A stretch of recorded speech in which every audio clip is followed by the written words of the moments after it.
امام مصیبتوں کے درمیان رہے ہیں، لیکن اس کے باوجود امام زین العابدین علیہ السلام نے مصیبتوں کے ٹل جانے کے لیے دعا نہیں کی، بلکہ یہ کہتے جا رہے تھے ربنا افرغ علینا صبرا وثبت اقدامنا، پروردگارا میرے اوپر صبر کو انڈیل دینا اور ان مصیبتوں کے سامنے مجھے ثابت قدم رکھنا۔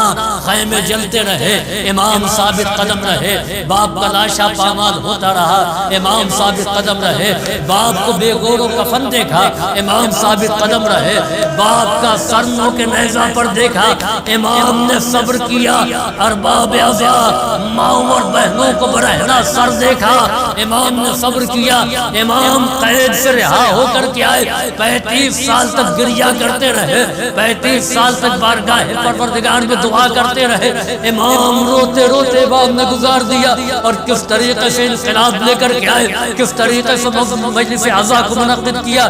ہماری طرح امام نے مجلس رسمی نہیں کی ہے، امام بازار میں گئے تو بازار کو بھی مجلس میں منتقل کر دیا، امام اگر بازار میں ہے تو وہاں پر بھی امام نے مجلس عزا کو قائم کر دیا۔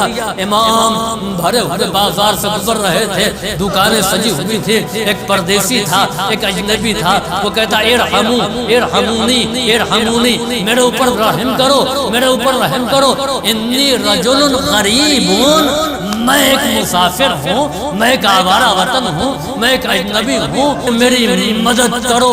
امام رک گئے، اس کے قریب آئے، کہا تم یہاں کے رہنے والے نہیں ہو؟ کہا میں یہاں کے رہنے والا نہیں ہوں۔ یہاں کے لیے اجنبی ہو؟ کہا ہاں میں یہاں کے لیے اجنبی ہوں، اس لیے میں رحم کی اور مدد کی درخواست کر رہا ہوں، فانصرونی، میری نصرت کرو، ارحمونی، میرے اوپر رحم کرو۔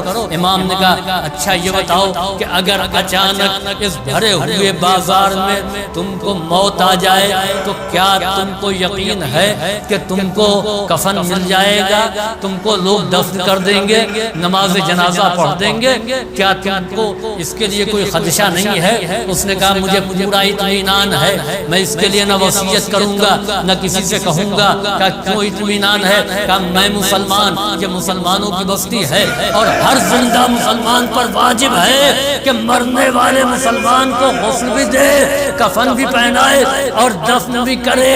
امام نے کربلا کا رخ کیا، ہائے میرا بابا، میرا بابا تو رسول کا نواسا تھا نا، وہاں پر بھی سب مسلمان تھے، مگر 3 دن تک میرے بابا کا لاشا پڑا ہوا تھا، کوئی غسل دینے والا نہیں تھا، کوئی کفن پہنانے والا نہیں تھا۔ ارباب عزا آج 25 محرم وہ تاریخ ہے کہ جس دن امام اس دنیا سے رخصت ہوئے، سن 95 ہجری 25 محرم زہر دغا سے امام کو شہید کر دیا گیا۔ ارباب عزا رسول خدا سے لے کر کے امام حسین تک کسی کا جنازہ شان و شوکت سے نہیں اٹھا۔ پہلا جنازہ اہل بیت میں رسول اسلام کا اٹھا جس میں 10 افراد سے زیادہ شامل نہ تھے۔ اس کے بعد امیر المومنین کا تابوت اٹھا تو امام حسن نے 4 تابوت بنائے، 4 سمت روانہ کیا اور نشان قبر کو مٹا دیا۔ کافی دنوں تک کسی کو نہیں معلوم کہ امیر المومنین کہاں پر دفن ہے۔ جناب فاطمہ زہرا کا جنازہ رات کی تاریکی میں اٹھا، چند افراد کے درمیان خاموشی سے دفن کر دیا گیا۔ ارے امام حسن کو دفن کرنے والے صرف بنی ہاشم کے جوان تھے، اس کے علاوہ مخالفین تیر برسا رہے تھے۔ امام حسن کو بھی چند افراد کے درمیان سپرد لحد کر دیا گیا۔ آئے سب سے زیادہ مظلومیت کے ساتھ امام حسین کا لاشا پڑا رہا، جس کو پامال کیا گیا۔ 1 دن گزرا، 2 دن گزرا، ارے 3 دن گزر گئے، امام مظلوم کو دفن نہیں کیا گیا۔ امام سجاد باعجاز امامت آئے، اپنے بابا کو دفن کیا۔